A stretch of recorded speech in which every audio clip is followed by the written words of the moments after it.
Hello friends, this YouTube channel has a number of videos in Punjabi as well as Hindi. So from now onwards, we've decided that we'll cover all the topics in English also. So today we are going to discuss IVF step by step. So what are the steps in IVF will be discussed in detail in this video. So first thing in case of IVF is that we have to decide whether we are going to do IVF or not. So once it is decided that we are going to go ahead and do IVF, the next step is that we have to see which center we want to do IVF in. So one can do a lot of research, go and see a few consultants and then decide which center you want to choose. The diagnostic, like the criteria to decide which center we want to do IVF, we have to see that the doctor should be very concerned about your case. They should listen to your history in detail and then they should discuss the chances of success, the chances of failure and what are the reasons for failure, and other things should be discussed in detail. Once you are satisfied, you need to undergo a complete financial counseling. One has to understand that what are the finances involved in this process. Then the IVF process starts.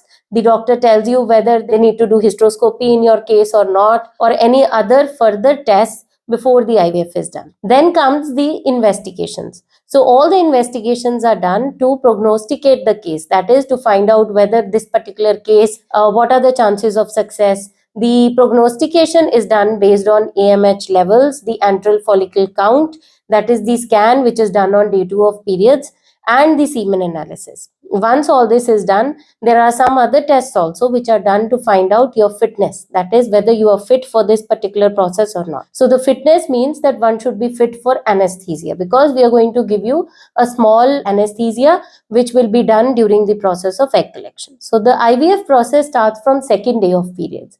So on the second day of periods, the doctor will do a scan and will see whether the scan is fine, the ovaries are in a good condition, the number of eggs that we see are good, and the uterus is fine and there is no other problem. So once the process is started, we give injections to the patient for 5 days and then do a scan on 6th day. The protocol that is most commonly followed these days is called the antagonist protocol.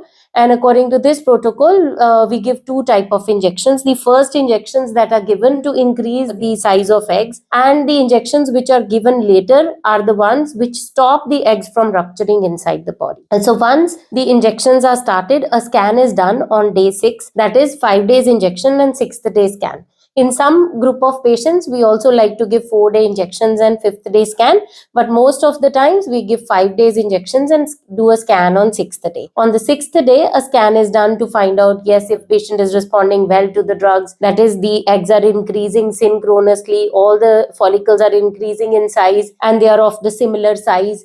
And then again, an antagonist is added along with the injections, that some dosage can be changed or some change can happen in the type of drugs that are given. But an antagonist is compulsorily added on day 6 because that will prevent the eggs from rupturing inside the body. Then again, injections are given for 3 to 4 days.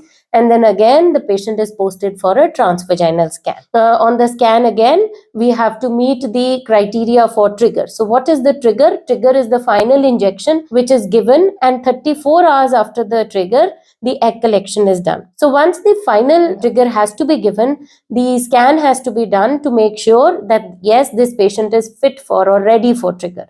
So what is the criteria? The criteria is that there should be minimum of 3 follicles and the minimum size of these follicles is 17 millimeter. The number of eggs are seen and the patients are triggered by 2 drugs. So if the number of follicles that we see in the patient is about 15 to 17 or 18, then we decide to give HCG trigger. And if the number of eggs is too much, like more than 20 or 25, then we decide to give an agonist trigger. Why this is done is to prevent ovarian hyperstimulation in patients who have too many eggs.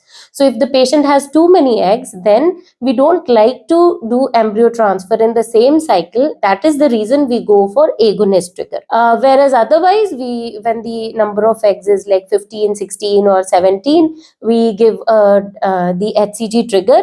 And once the HCG trigger is given, the eggs are collected roughly 34 to 35 hours after. For example, we give the trigger in the night at around 11 p.m. So we post the patient the day of trigger. In the night, if the egg trigger is given, one day we leave and the next day we post for egg collection. Now, egg collection is the process which is the first procedure for which the patient has to come to the hospital for admission, empty stomach, and the egg collection is done under anesthesia. We don't need to put in an endotracheal tube. We give anesthesia with the help of drugs which are given through the IV cannula, and the anesthesia lasts for a very little duration.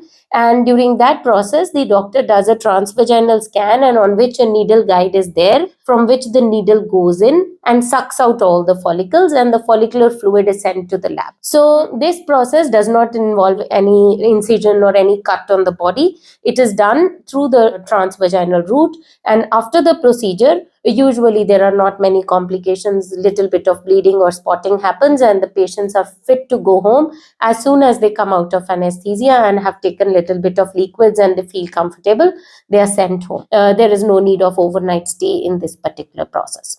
Then the eggs are given to the laboratory, and in the laboratory, depending on what has been decided by the doctor, whether we need to do IVF or ICSI on that particular case, that is domain of another presentation that we will do after some time as to what is happening in these 5 days. But today we will stick to our topic, that is IVF step by step. So this is the step of egg collection, and then after that, after 5 days, the process of embryo transfer will happen.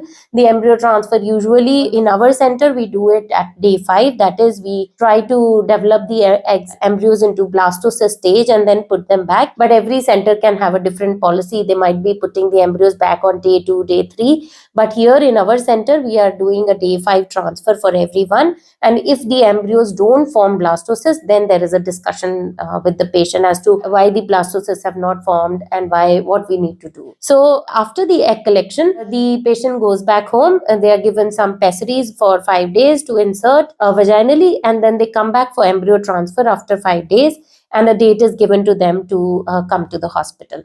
On the day of embryo transfer, they again don't need any admission. They just need to undergo a small procedure.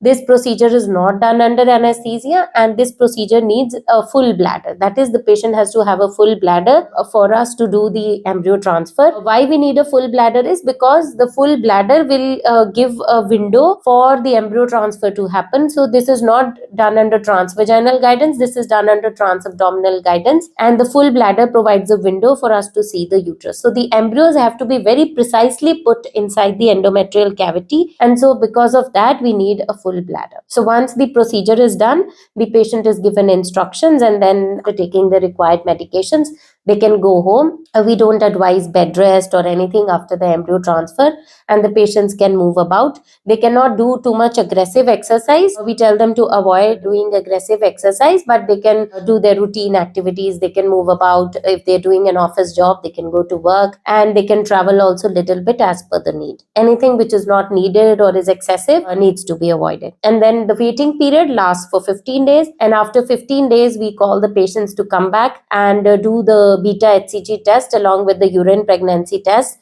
which will tell us about the result. So let us just recapitulate the IVF steps. We are talking about a self cycle, and the first step is the decision of doing an IVF, whether it is indicated.